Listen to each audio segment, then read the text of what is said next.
ముద్దాయిని ప్రవేశపెట్టండి. జైలు నుంచి కోర్టుకొచ్చే మధ్యదారిలో పోలీసుల కళ్ళు గప్పి ఎస్కేప్ అయిపోయాడు.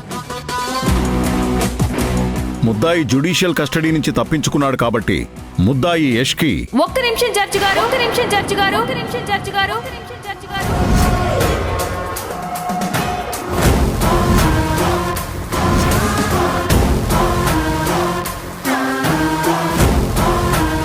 చివరిగా మీరేమైనా చెప్పాల్సిందుంటే చెప్పండి. నేనే ఈ ఫ్రాడ్ చేశాను.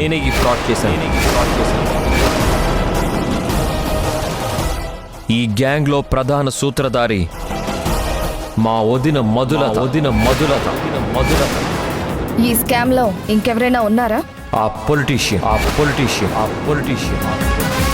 అసలు ఈ కేసుకి మీకు ఏంటి సంబంధం? అసలు నేను ఈ ప్రాజెక్ట్లో ఇన్వాల్వ్ అవడానికి కారణం అతనే. ఆయన పేరు మారుతీరావు.